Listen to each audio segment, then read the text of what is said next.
मंगल मूर्ति सतगुरु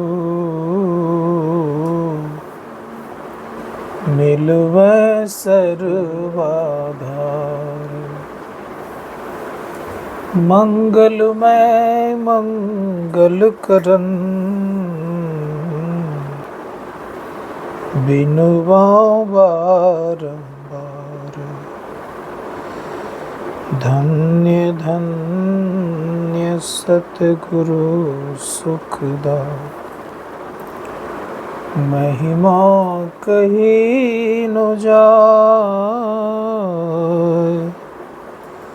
जो कछु कहूँ तुम्हारी कृपा मोते कछु न बसाय। उपस्थित सभी धर्म प्रेमी सज्जनों, माताओं, बहनों,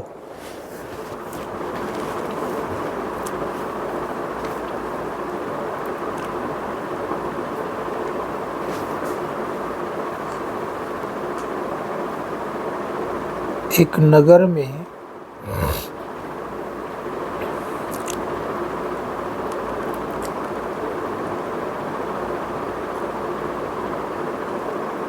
एक चोर प्रवेश किया।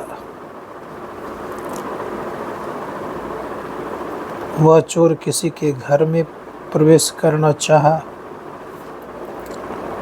घर वाले ने हल्ला किया, चोर चोर चोर।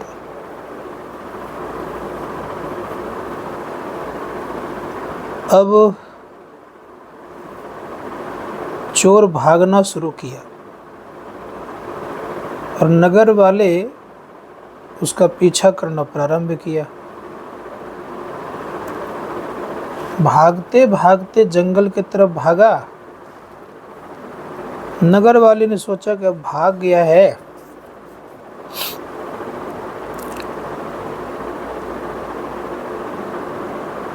तो सब के सब लौट गए और वो चोर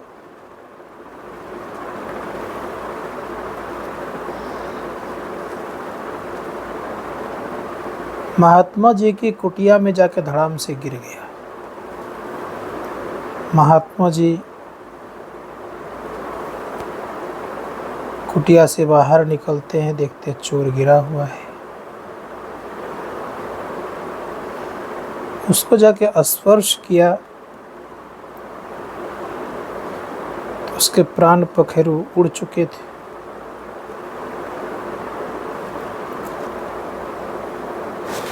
स्पर्श मात्र से उस चोर की शुभ गति हो गई। वो हजारों वर्ष स्वर्ग के सुखों को भोगा। भोगने के बाद जब धरातल पर आए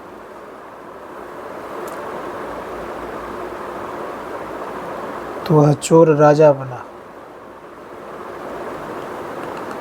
उस राजा का नाम था राजा बलि, जो कि स्वर्ग पर उसका अधिकार था। भगवान बावन को भिक्षा दिया और भीख मांगने को उनके यहाँ आए। संत के स्पर्श देखिए क्या बना, वो राजा बन गया। इसीलिए संत महात्मा गण कहते हैं कि संत की जो महिमा है बड़ी निराली है।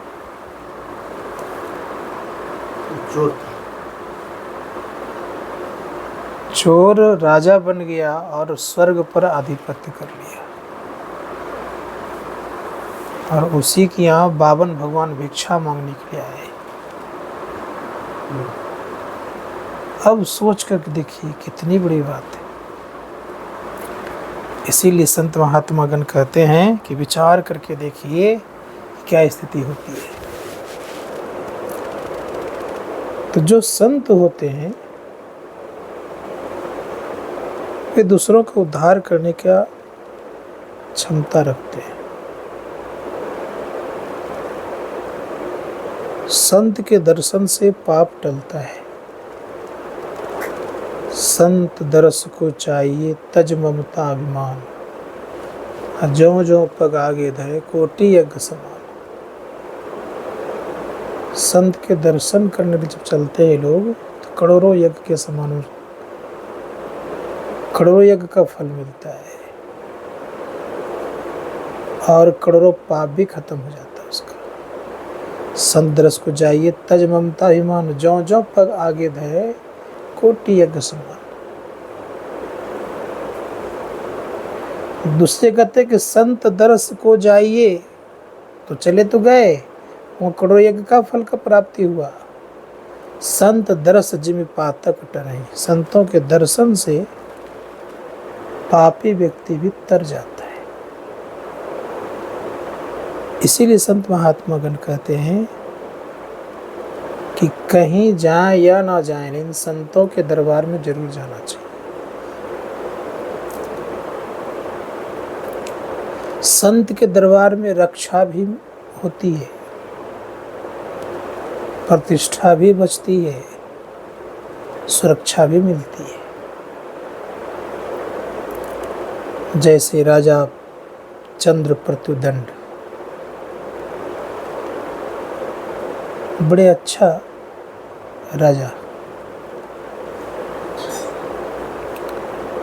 बड़े अच्छे राजा होने के नाते राजा चंद्र प्रत्युदंड की धर्मपत्नी बड़ी अच्छी थी, सुंदरी थी देखने में। एक दिन अपने कलाकार से कहते हैं कि तुम मेरी पत्नी का चित्र बनाओ। चित्र बनाया गया तो कहा 2 चित्र बनाओ, एक वस्त्राभूषण और अलंकार से सुसज्जित और एक बिना वस्त्रभूषण का। बनाया गया। चित्र देख के बड़े खुश हुए, पुरस्कार देने वाले थे। लेकिन राजा की दृष्टि रानी की जांघ पर पड़ती है, तो वहां भी एक तिल का दाग था, वो दाग भी उस चित्र में अंकित कर दिया था। बड़ा खराब लगा राजा को, ये अंग तो ढका हुआ, इसको कैसे पता चला। मन में संदेह हुआ, सोचने लग गया क्या करें, इसको राज से बाहर कर देते हैं। मंत्री बड़े अच्छे थे। मंत्री जी ने कहा कि रानी भी पवित्र है और कलाकार भी पवित्र है, आप संदेह नहीं करें।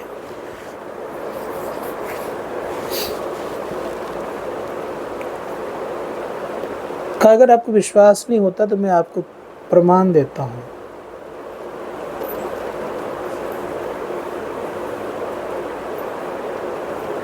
तो एक कुबड़ी नारी को लाया गया और पर्दे के पीछे रखा उसको,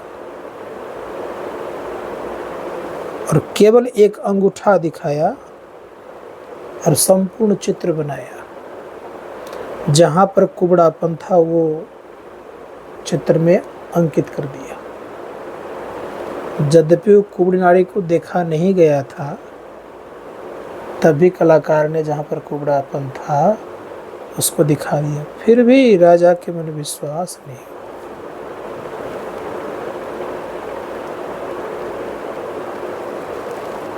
राजा ने उनको अपमानित करके राज्य से बाहर कर दिया।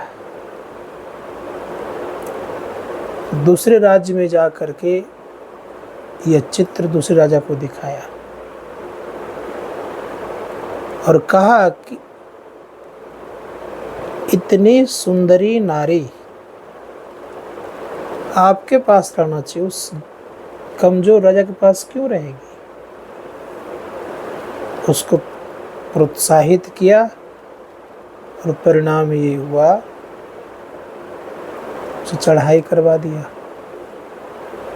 चारों तरफ जब किला घेर लिया, खबर जब पहुंचाया कि चारों तरफ किला घेर लिया है, तो उस बेचारे को दिल का दौरा चला और उसकी मृत्यु हो गई। प्रया घूम घाम करके चला तो गया, लेकिन पत्राचार चलते रहा। अब चलते रहा। रानी कहती थी कि अभी मैं शोकाकुल हूँ, मैं अपने आप को संभाली नहीं हूँ, कैसे आपसे प्रेम का इजहार मैं करूँ। शोक से मुक्त होंगी, मन ठीक रहेगा, तब फिर प्रेम किया जाएगा। आपका तो बन करके होना ही होगा, बनना ही होगा।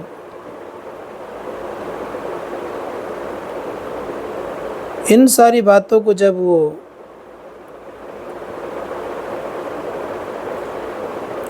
कहने लग गए, तो राजा भी धीरे धीरे मान गए। एक दिन राजा के मन हुआ कि टाल मटोल कर रही है। चारों तरफ फिर किला को घेर लिया, अंदर प्रवेश करने वाला ही था। तो रानी मृगावती कहती कि आज दरवाजा खोल दो। मंत्री कहता है कि चारों तरफ सिपाही आ गया, उसके फौज आ गए हैं, प्रवेश कर जाएगा। कहा घुसने दो, प्रवेश करने दो।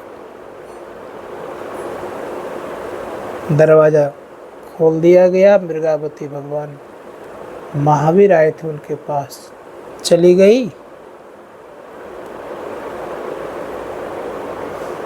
और इतने में उस राजा के मन में होता है कि भगवान महावीर आए हैं, उनका दर्शन करना चाहिए। अब दर्शन करने के ख्याल से जो ही गए, तो मृगावती पहले से बैठी हुई थी ही, दोनों की दृष्टि आमने सामने मिलती है।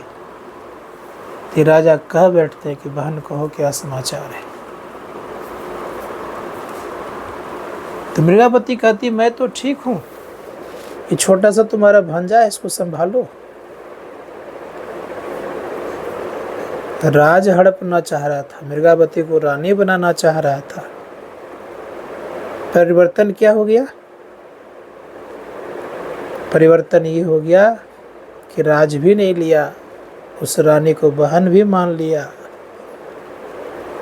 और उस राज्य को फिर छोटा सा जो बालक था उसी को राजा बना करके संचालित करने लग गया। तो जो संतों के पास जाते हैं तो वहाँ सुरक्षा भी मिलती है। इसीलिए संत महात्मागण कहते हैं कि संत के दर्शन करने जाना चाहिए। कितना दर्शन करना चाहिए संतों का? तो बड़े सुंदर शब्दों का प्रयोग किया है संत कबीर साहब ने। दर्शन कीजिए साध का दिन में कई एक बार। कितने बार? कई एक बार।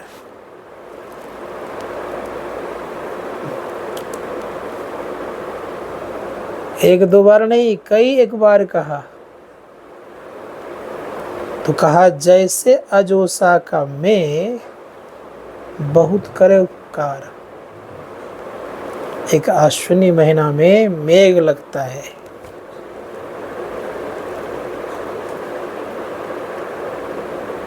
वह मेघ बादल स्वाति नक्षत्र में लगता है, बरस जाता है तो कहता है कि अब 9 बज गया। और क्या कहता है? वही नक्षत्र का पानी अगर हाथी के मुख में जाता है तो सुनते हैं कि बहुत कुछ हो जाता है।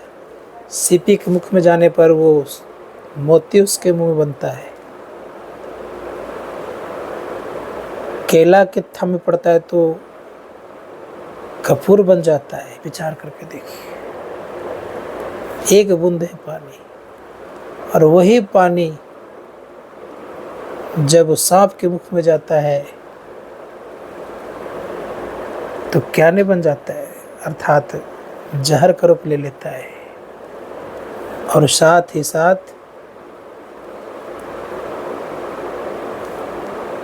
कई गुण होता है। उसी प्रकार से याद रखिएगा कि साधुओं के दर्शन से कई उपकार होता है, कई तरह उपकार होता है। इसलिए संत दरस को जाइए तज ममता अभिमान, जो जो पग आगे धरे कोटि यज्ञ समान। ये प्रयास करना चाहिए हम लोगों को, संतों के दर्शन के लिए जाना चाहिए। इसीलिए संत महात्मा गण कहते हैं कि भक्ति की शुरुआत भी संतों के दर्शन से ही होता है। प्रथम भक्ति संतन कर संग, संत का संग करेंगे तो प्रथम भक्ति होगा। भगवान राम कहते हैं कि प्रथम भक्ति करेंगे तो संत का संग होगा। इसीलिए हम लोग प्रयास करना चाहिए कि संत के दर्शन करने के लिए अवश्य चलना चाहिए। इसीलिए शास्त्रों में आया है, गुरु महाराज भी कहते हैं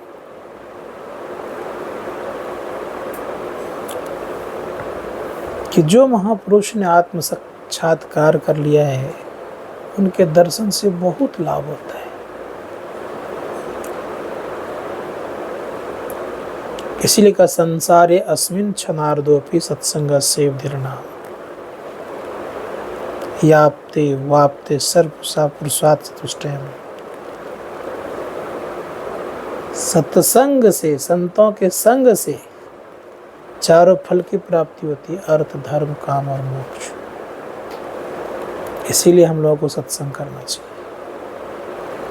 पलटू दास जी महाराज कहते हैं, कबहू सत्संग न किन्ना, भूखे को अन्न नहीं दिना, माया वो मोह में फूले, कुटुंब परिवार लखी झूले, पलटू दास लखी रोया, सुगर तन पाए को खोया। ये सत्संग कीजिए। मोक्ष के द्वारपाल में एक द्वारपाल साधु संघ ही है। मोक्ष द्वार द्वारपालस चत्वार परिकीर्तिता, समो विचार संतोष चतुर्थ साधु संगम। मोक्ष के द्वार पर एक द्वारपाल का क्या नाम है? साधु संघ है। साधुओं का संग करेंगे तो मोक्ष के द्वार पर हम जा सकते हैं। मोक्ष का द्वारपाल एक है। इसीलिए प्रयास करना चाहिए, साधुओं का संग करना चाहिए। दूसरी बात ये भी उपनिषदकार कहते हैं, जो संत महात्मा है वो क्या है? का एक प्रकार का आईना है। सत्य पुरुष की आरसी। किनकी आरसी है वो? सत्य पुरुष कहते परमात्मा, आरसी कहते आईना का। सत्य पुरुष की आरसी साधुन की ही दे। परमात्मा का आईना साधुओं का देह है। हमारी है। लखा जो चाहे अलख, अलख मतलब परमात्मा, इन्हीं में लखी ले। इतनी बड़ी बात कही है। इसीलिए सच्चे सदगुरु का मिलना, सच्चे संत सदगुरु का मिलना, परमात्मा का मिलना बराबर होता है। तो संत महात्मा गण कहते हैं कि इतना ख्याल रखना चाहिए कि लखा जो चाहे अलग को इन्हीं में लखी ले। इसीलिए कहा कि जो कोई साधना करते हैं और साधना के अनुकूल चलते हैं, उनका जीवन बड़ा सार्थक होता है। तो हम लोग ये ख्याल करना चाहिए। हम लोग का समय का सदुपयोग कब होता है मालूम है? कबीर दर्शन साध के कह रहे हैं कबीर साहब कि अगर साधुओं का दर्शन करते हैं, बड़भागी को ही होता है ये दर्शन। लेखा की वही घड़ी, बाकी की सब बात। वो इतना सही लेखा के अंतर्गत में आता है, अब बाकी जो हम लोगों का समझ आता है बेकार जाता है। कबीर दर्शन साधकी जब साहब आवे याद, लेखा की वही घड़ी बाकी के सब बाद।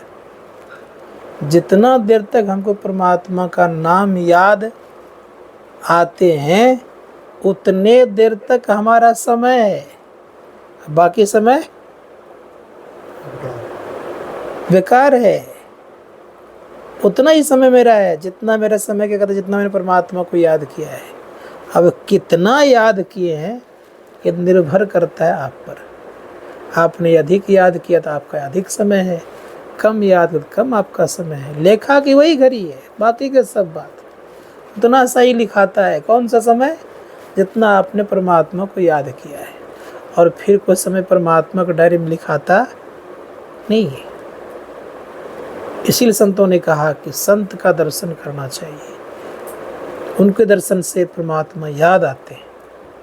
भजन ध्यान करने के लिए क्यों कहा जाता है कीजिए बैठ करके, तो जितना याद करें उतना ही फायदा होगा। तो हम लोगों को ख्याल करना चाहिए। क्या बताते हैं संत महात्मागण?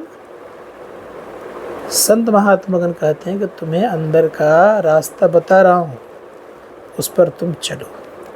ये केवल बताने का अधिकार केवल संत महात्मा को ही, इसलिए कहा जीव उद्धार का द्वार पुकार कहा, घट भीतर ही सत्संतों ने। सारे संत कहते हैं जीवों को उद्धार का द्वार कहाँ है, आपके भीतर में है। इसीलिए अपने भीतर में चलने का प्रयास करना चाहिए। और कैसा रास्ता है? का प्रकाश और शब्द का। जो उस प्रकाश और शब्द के रास्ते पर चलेगा उन्हीं का एक न दिन जीवन परम कल्याण को प्राप्त करेगा। प्रकाश में जाएगा तो शब्द मिलेगा, शब्द को प्राप्त करेगा तो एक न एक दिन जहाँ शब्द नहीं वहाँ पहुँच जाएगा। और वहाँ जब पहुँचेगा तो जीव का परम कल्याण हो जाएगा। बोलिए प्रेम से श्री सद्गुरु की जय। बंदगी सबको।